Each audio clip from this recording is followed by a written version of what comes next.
question and answer. I think I promised you last night.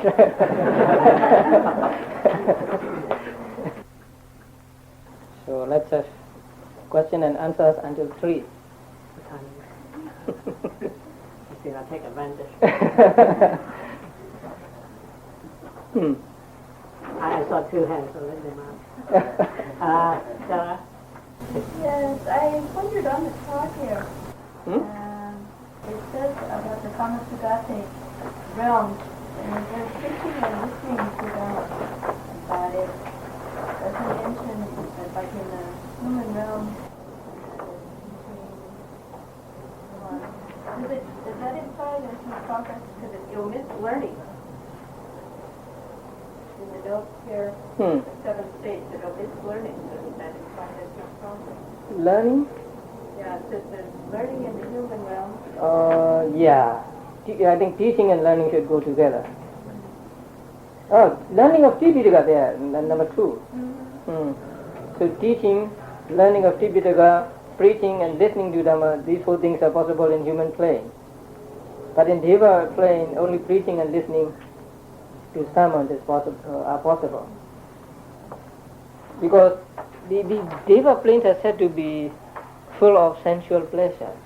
And so it is very difficult for people who are not strongly committed to the practice of Dhamma, to practice Dhamma once they are in the realm of Deva.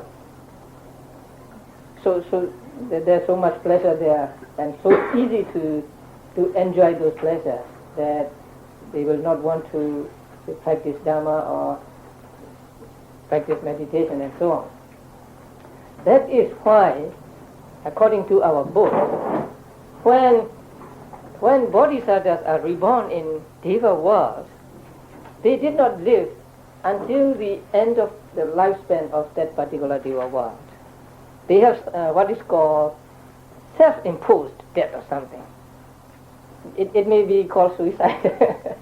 So, suppose a bodhisattva is born in the realm where he would be living, say, 92 million years, then a bodhisattva will not live 92 million years in that realm, because it is so difficult to practice, to accumulate paramitas there. So he wills that he die before that lifespan and be reborn in the human realm. So human realm is the only place where bodhisattvas can accumulate paramitas. It's like giving, keeping precepts, and renunciation and so on. So in the realms of Deva, it is said here that what? Preaching and listening to sermons is a possible thing, but learning Tipitaka, it is impossible, and teaching also, no one will be teaching Tipitaka there. But preaching and listening to sermons, these 2 are possible.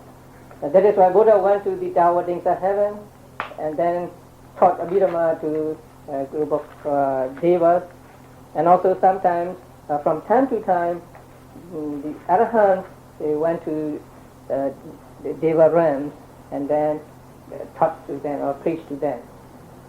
What is the... I'm not sure I captured your full question. Sarah, could you repeat that, please? Well, the question was since there is no teaching in the Deva realm, is there any progress? So, what do you mean by progress? Well, progress along the path. Oh. Are you kind of stationary, you know, you might just a happy existence? So, yes, there is progress. But it's difficult. But it's difficult, right? Now, there is a story of a monk, a meditating monk, who died while he was meditating and was reborn as a Deva. But even though he was reborn as a Deva, he did not know that he had died. So he just went on practicing meditation. Now there were many celestial names waiting for him. So they wanted to wake him up, but he would not look at them. So what they did was they put a mirror in front of him and then let him open his eyes, and so he saw himself as a Deva, not as a monk.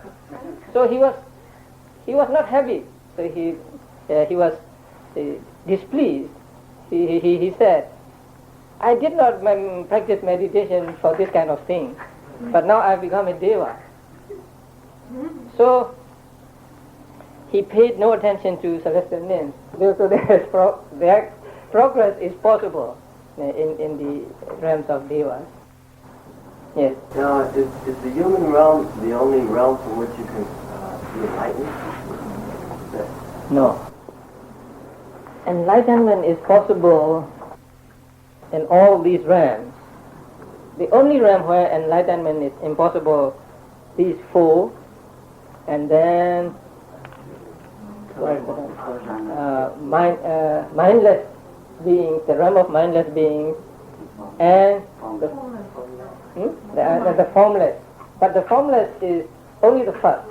So after you get the first enlightenment, first stage of enlightenment, then you are reborn there and you can get the other stages of enlightenment. So only the first stage of enlightenment is impossible in these four formless states. But in mindless state, any kind of spiritual progress is impossible because there is no mind at all. And these realms are said to be realms of unhappy destiny, and it is impossible for those who are reborn in these states to get enlightenment or to get jhana. For them, even to get kama vajra kusala is very difficult because they are always in suffering.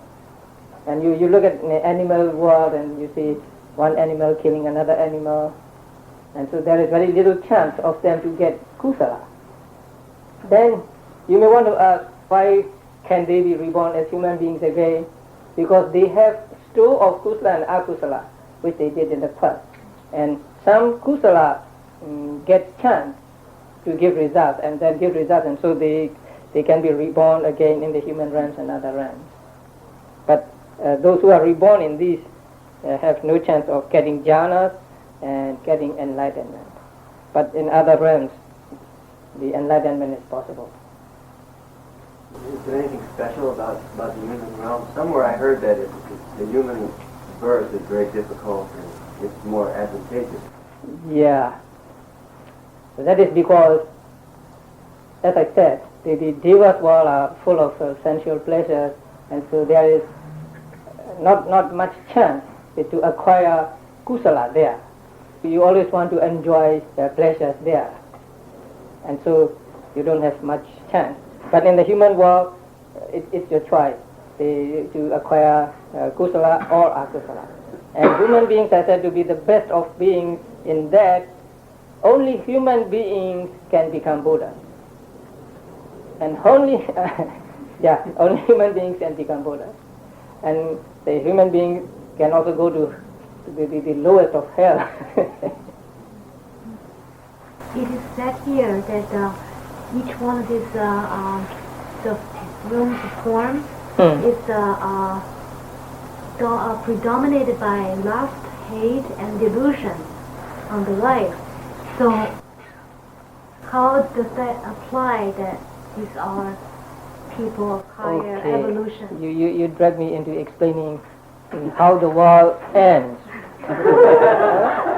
So you read the world destroyed by fire up till this level and so on, right? I deliberately skipped that. But now I have to explain. Now, this 31 planes of existence belongs to the realm of anicca, impermanence, right? These planes are also impermanent. So one day they have to come to an end. So the end of the world will come one day. Not very soon. Don't worry about it. So now, when the world ends, the world is sometimes destroyed by fire, sometimes by what? Water, sometimes by wind. So when the world is to be destroyed by fire, then first there will come deities telling people that the world is going to end 100,000 years from now, and so you be not heedless and so on. So people got frightened, and then people practice meditation, Dhamma, and so all people get jhanas and they are reborn in Brahma world.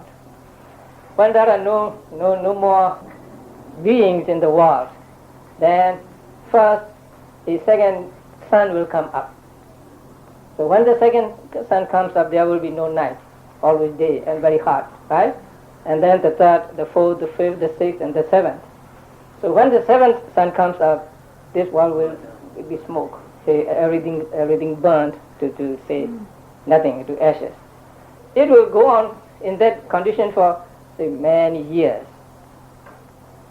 And then after many years, the world will be reformed.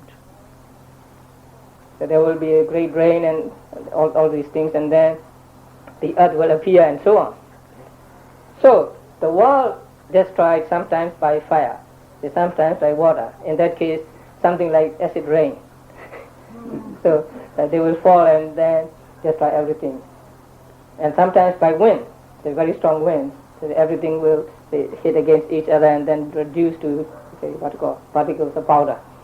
So it is said that when the world is destroyed by fire, it means that during that war, the beings have lust as a predominant factor in their mind.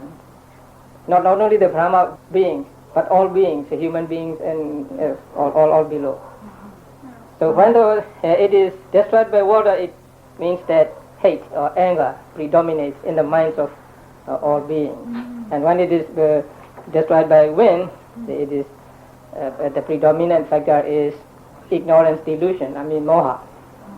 So the world is sometimes destroyed by fire, sometimes by water, and sometimes by wind. But there is very fixed sequence in the destruction of the world, and that is shown on the left in a what you call grid. Now it is said that for 7 times the world is destroyed by fire, and then at the 8th time it is destroyed by water, and then from 9th to 9, 10, 11, 12, 13, 14, 15, 16, 15, it will be destroyed by fire again, and then by water once, and then by fire 7 times, by water once, and so on, until it reaches 64th time. So when it reaches the 64th time, it will be destroyed by wind. So that is the fixed sequence of destruction of the world. So it will not be easily intelligible. So here 1, 2, 3, 4, 5, 6, 7, 8, right? Yeah. So now here the first round by fire, but the 8th time by water, and then second round by fire, by water, and so on and so on. But when it reaches the 64th, by wind. So this is this is what is explained in our books as the sequence of the destruction of the world. Who determines all these? Nobody determines. How is it determined? How is it determined? There were people who could remember past events by a special kind of supernormal power, and it was they who stated that the world is destroyed by sometimes by fire and so on. Now, one thing I want to remind you. Now, after looking at this chart, do not think that this realm is smaller than this realm. This realm is smaller than this realm. But it is just to show you in some detail the different realms, because the celestial realms extend all over the space to the end of the wall cycle, to the end of the surrounding wall cycle mountains. So they are all across, not just like this, because here the Brahma world becomes smaller, right? So do not take it literally. Yes. Yeah. Who first described this process? Was it the Buddha or was it people? Some of them were described by the Buddha. But the many details are filled by the commentaries and also sub-commentaries. That means, later than the Buddha. But the realms are described by Buddha in some of these discourses and also in Abhidhamma, the all 31 realms. But the details as to how long they live, and then where they are located and so on, and how beautiful, how pleasurable the celestial realm is and something like that. So they are filled in by the commentators, especially with regard to physical world. Most of them are supplied by commentaries and sub-commentaries.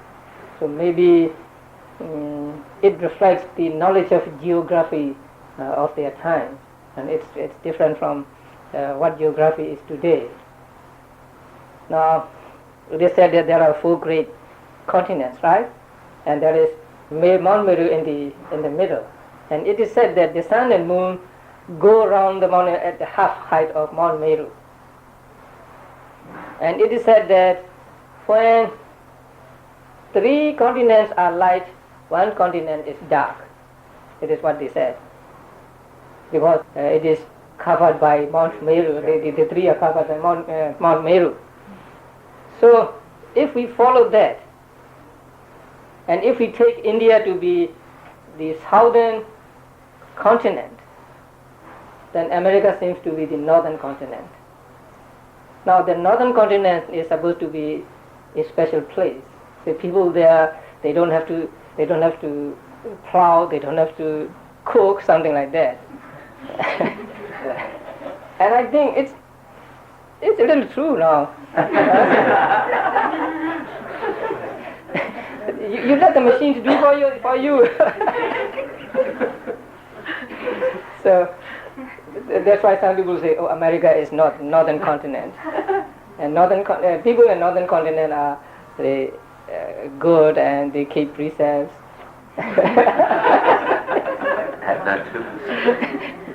Maybe it was true before, about 50 until about 50 or 60 years ago. Maybe America has changed greatly during these decades, right? So 50 years ago, America was very different. Because they developed too fast, and then the communications now it is very easy, so things go faster than they did in the past. So these statements about the physical world we may or we may not believe, but whether you believe them or not, that doesn't matter when you practice meditation.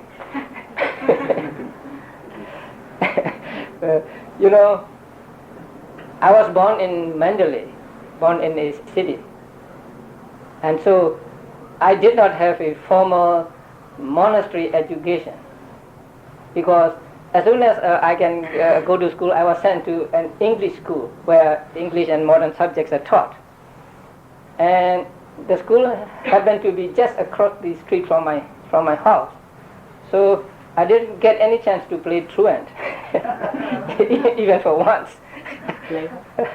to run out of the school and go somewhere else. Sometimes people do, right?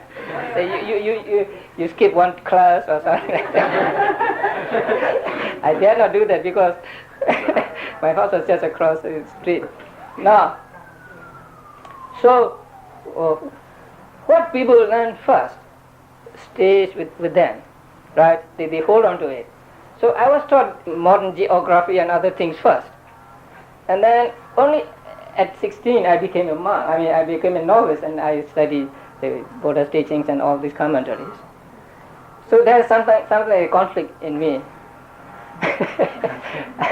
I want to believe what is said in the commentaries, but my knowledge of modern geography and others persists.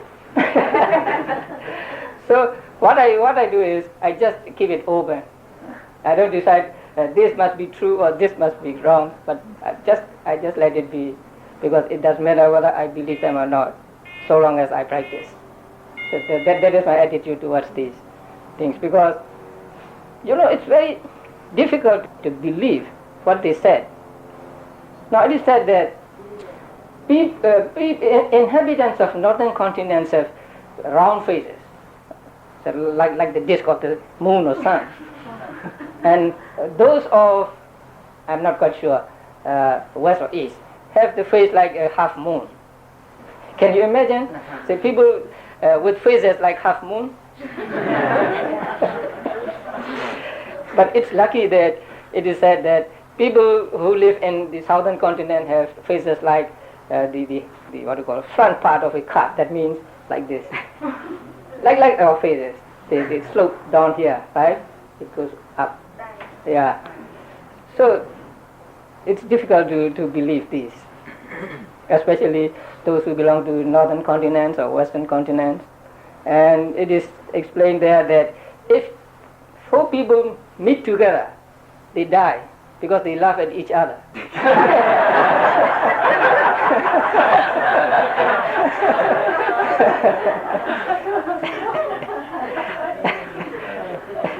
But I told you about this because the 31 realms are, we find them in the teachings of the Buddha, and so we may safely say that they are authentic or they are correct. But with regard to physical features of the world, we may or may not believe them.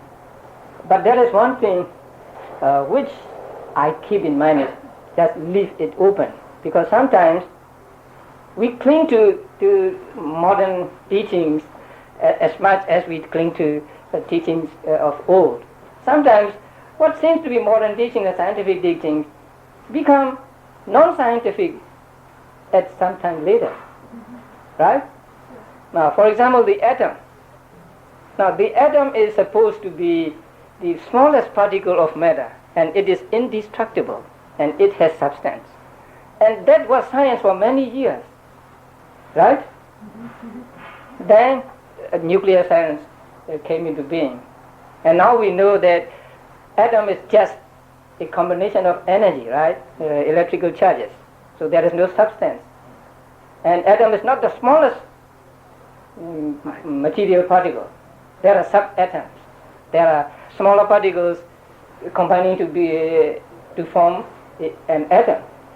So what we thought to be science, say about 100 years ago, comes to be, what do you call that? Disproved. So at the present moment, science is a truth, but the next moment it may not be truth. So science is relative truth. So we should just keep ourselves open. But Buddha's teachings we cannot change. Whether we like them or not, whether they are correct or not, we cannot change. And we have no right to change either. What the Buddha taught is what the Buddha taught, and we have no right to say, oh, this is, it goes against science, so let us change this to conform with science, or let us make a change there, or something like that. So we have no right to do that, so long as we are presenting it as the teaching of the Buddha. So if we change his teachings, then they are no longer his teachings, or his teachings, say, changed or modified by us. So I just keep it open because they are not important in actual practice. Who knew only 2 English phrases? One is 5 minutes more, and the other is time is up. and he used to supervise at the examination at English school.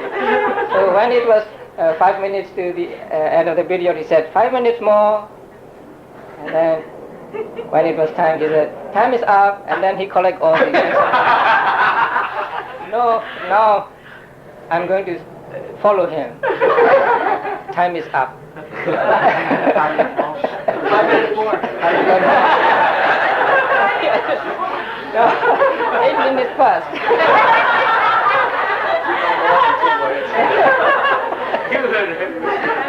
You have 1 time, 5 minutes more before the time. No, time is up now. Okay, thank you.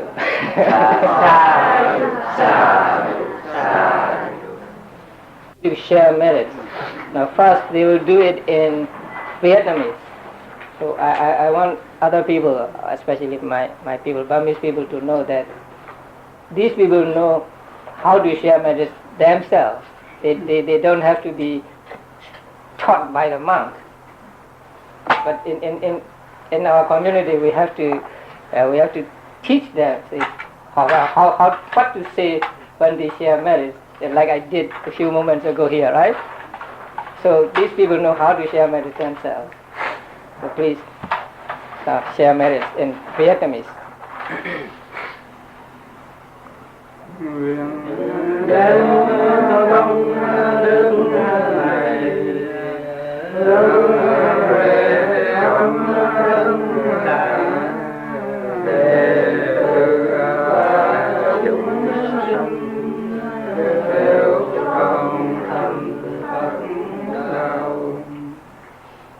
I will do it in English. So as I said, please be reminded of these 31 planes of existence and beings in these planes. So please repeat after me. May all beings share this merit. May all beings share this merit, which we have thus acquired, which we have just acquired, for the acquisition of all kinds of happiness. for the acquisition of all kinds of happiness. May beings inhabiting space and earth, May beings inhabiting space and earth, deities and others of mighty power, deities and others of mighty powers, share this merit of ours. share this merit of ours. May they long protect the teachings. May they long protect the teachings. Sadhu, sadhu, sadhu. Can we have some time to say His something to turn. you? No, your time is up. His turn. His time? Yeah, okay. I ask your permission for me to represent all of you to say something to express our gratitude to our beloved teacher. You had no objection.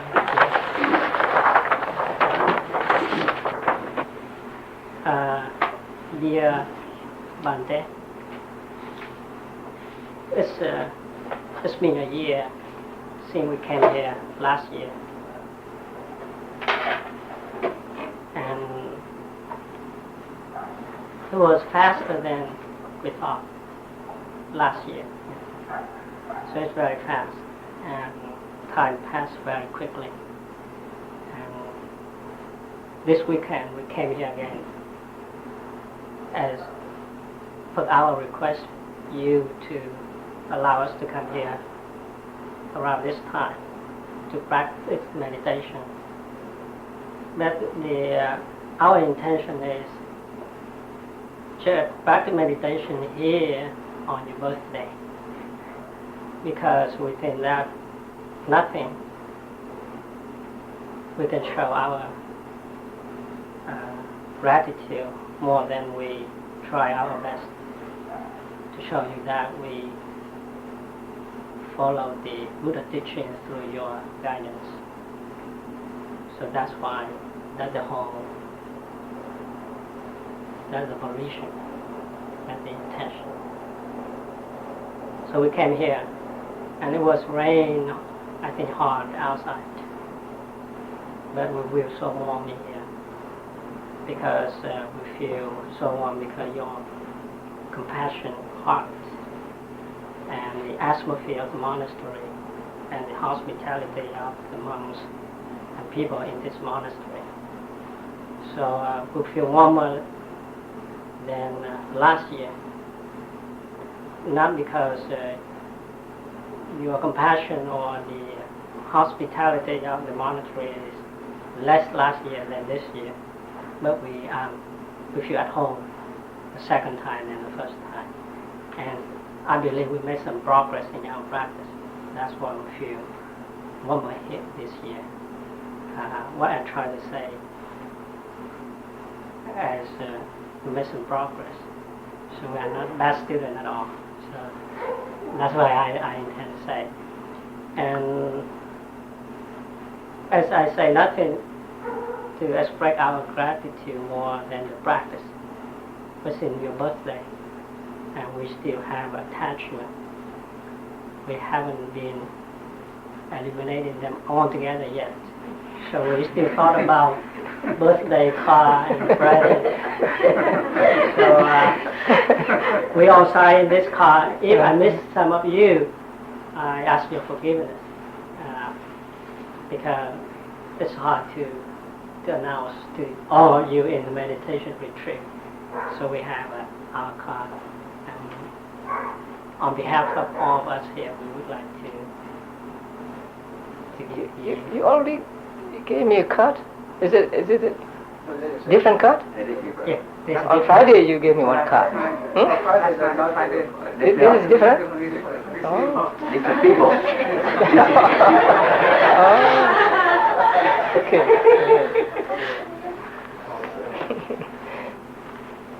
Yeah. When special people touch our lives, a birthday message. When special people touch our lives, then suddenly we see how beautiful and wonderful our world can really be. They show us that our special hopes and dreams can take us far by helping us look inward and believe in who we are. They bless us with our love and joy through everything they give. When special people touch our lives, they teach us how to live. Amanda Bradley. You're a special kind of person. Should I read it? Yes. Okay. You're a special kind of person who can brighten any minute because of all the thoughtfulness and kindness you put in it. You are a special kind of person who adds so much joy to living. That's why you are loved so much for all the joy you are always giving. Happy birthday. So thank you very much for choosing this card. And I'm very flattered by the writing here, you're a special kind of person and so on. And I will try my best to deserve what you think I am. And I think I have done something to enhance your happiness and to make you understand the teachings of the Buddha and to get happiness out of the practice of meditation. And there are many students, I may not be able to read all the names here, so please forgive me if I don't read all of them. Now, how old was I last year? 62? Yeah. Thank you. So if that is the case, 17. 17? 49. So if I was 62 last year, then I am 63 now. So I was born in 1927. So I am 63 years old now. And many people, younger people, will not know how it is to be old. You are still young and you don't know how it is to be old. But I'm already old and I know how it is to be old. So when you get old, your body doesn't obey your commands. Sometimes you want to put your foot here and then you put in another place. Sometimes you think you can go clear of something and then you hit against this thing. And sometimes I throw, say, a ball of paper into the wastebasket and then I missed it. So these sorts of things happen when you get old. You may not believe it, but if you get old, you will be the same.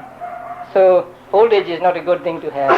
But since we have been born, say, as a human beings, we will get old and old and old. And you are also getting older day by day. And so when you get to 60, at least that is a time you should think of yourself and doing whatever is good for your own spiritual welfare. But I'm very glad that you don't wait to be 60. So many people are young here. I don't think there are many. There are people who are older than I am. Maybe 2 or 3 people in this audience. So I'm very glad that I am instrumental, say, in disseminating the teachings of the Buddha to all of you. And I found you to be very worthy receptacles of the Dhamma. Say, you come to me for the gift of Dhamma, and say I give the gift of Dhamma as best I can, and you accept this Dhamma with all seriousness.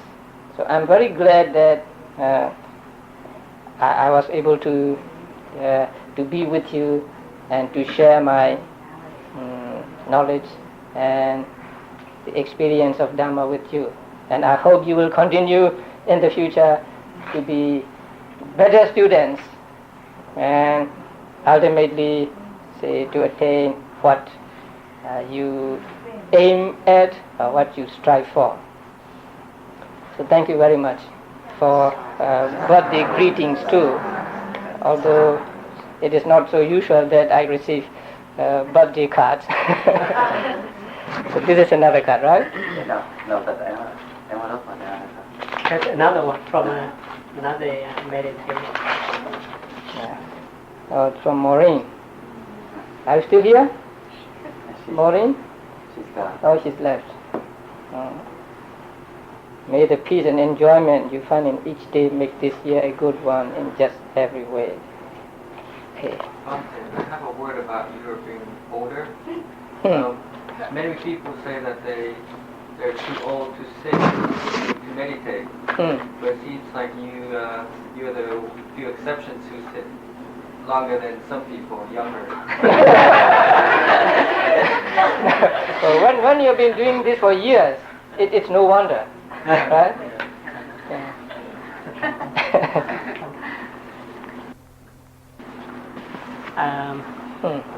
I think we become more attached than last year. Last year we only had the card, and this year in addition to the card we had the present. So I think we are more attached, but this is tolerable, I think. Attached to you is, in my opinion, I don't know how about you all, but for me it's fine.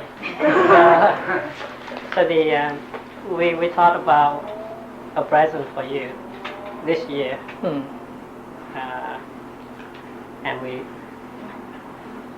I can say it not without difficulty we get this one. So we got this one, and this is from all the contribution of all us here to make this possible. From the I think we are Moha International group here, so we all of us contributed this one, and I'm glad that we did that. And I have more words after you open. So please give me some minutes after you open and you say something, whatever, then I say. Good. Thank you. You have already given me gifts. These robes are given. Friday night. Yeah. And then I got how many robes? There was one set of robes in my camp, and another from Malaysia. So can I open it? Yes, please. We don't know what it is yet. You say that.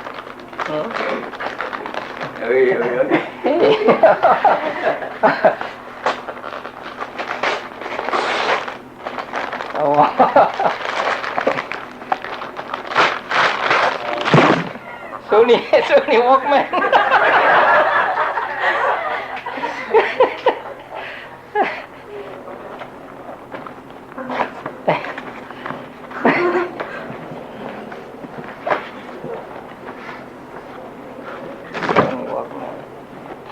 You know, I'm always fascinated by these electronic things. Just yesterday, I got a clock which shows the calendar, a month in full, time, year, and month. I'll show you that. So this is tape player. No, tape Yeah, recording. Yeah. Oh, very good. Very small. Yeah, very light. There's a button. Can you check? This? Oh, I think it's complex. no. I don't know how to operate. It was like Instructions. instruction book. Yeah. Can I Okay. say a few about the Yes. teaching? You said But- one is open. Yeah. First of all, when he says it's very good, I'm so happy because I and the son, two of us discussed, so we came out with this one because I was told last month's retreat, he said that in America the monk has to do almost everything, including recording the Dhamma talk with the tape. And we got the idea to buy a new recorder, cassette recorder for him. And when Sean went to the store, we discussed about what kind of recorder we want to buy. And he asked the store, and this is what they say. They say this one is those who want to go into the concert and want to record it without permission. From afar, from afar at the end of the home they can record. Oh, so sensitive. Yes, very sensitive. Oh. And so we chose that one. But with that, not with that intention. Intention is sometimes we are in the end we ask a question, and we hope that the question can be recorded. Oh, that's why we select the complex one. Very good. And it is a radio too. Radio, yeah. So they can put many things in a small thing, right? Radio, tape recorder, playing also. 10 minutes quick recharging system. Oh, there's a battery. No, it is Recharger. recharger?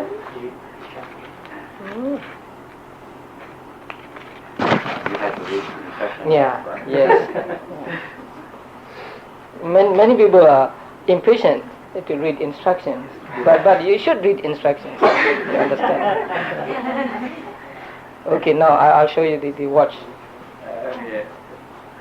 thanks to all of you for coming here on this special occasion to practice meditation.